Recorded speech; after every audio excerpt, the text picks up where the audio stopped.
when Kyle was diagnosed, um,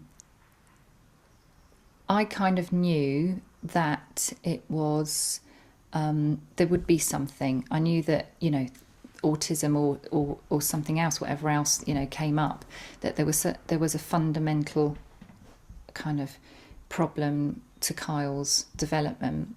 For Kyle's dad, it was harder for him to process because he was away a lot, being in the army, and my levels of acceptance perhaps were at a different stage because I'd put all these sort of wheels in motion, and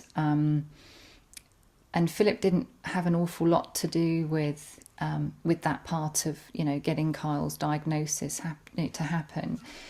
So coming back from the UK and Kyle's dad having to come away from his regiment and go into another regiment, it was hard for him, and there was resistance, I think, and it did put a strain on our marriage, and and Lewis, to some degree, my eldest son, and Harriet, even though she was an extremely good baby, I suppose were affected by the kind of intense responsibility that I had, and that Kyle had, was hard work, and I think that put a strain on the family. Even though I did my best to always make sure that I tried to divide my time up the best way I could, and we came back to the UK, and after about 18 months, my marriage had split up. So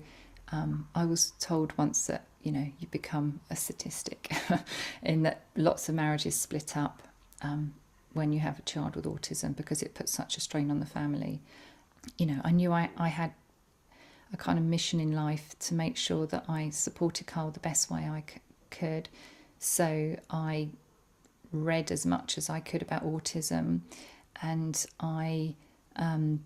some of it resonated. I read a lot of sort of diverse stuff, and I read a lot of the people that were leading at that time. It helped me understand, but I wasn't convinced that what I was reading was the answers. So it enabled me to build a bigger picture about autism and what people were thinking, experts were thinking at the time, their theories on it. But I always had this thing in the back of my mind that none of them were absolute. So I've never settled with the idea that, what one particular expert says about autism and what another one says about autism is the final thing, because I just think it still remains an enigma, after all these years. And I think, I don't know, but my instincts told me that, all I had to do was, what part of what I was doing with Kyle was to keep learning and understanding, the many kind of facets about what makes him tick. And so that's what I did. I read anything and anything I could get my hands on. And I think what that enabled me to do was take control of the situation, rather than feeling like a victim of my son's disability. It enabled me to feel that I was in control, and even though I had this massive responsibility and this immense lack of understanding, I think the most frustrating thing is that you don't seem to ever be able to get through. So you don't know if you're doing anything right, because there's nothing coming back. He's not saying, "Mum, I'm not happy with what you're doing," or "Go away," or whatever. So you're making it up as you go along.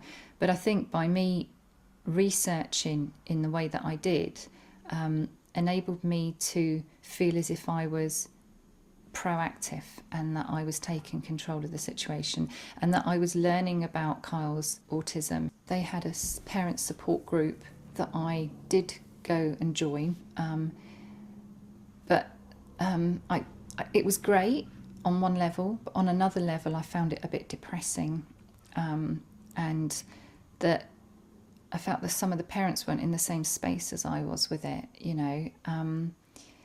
but we all deal with things differently, and I kind of felt it was good to know that I wasn't on my own on that level. I didn't, I thought, great, there's these parents like me, and they've got autistic children and they're going through similar things.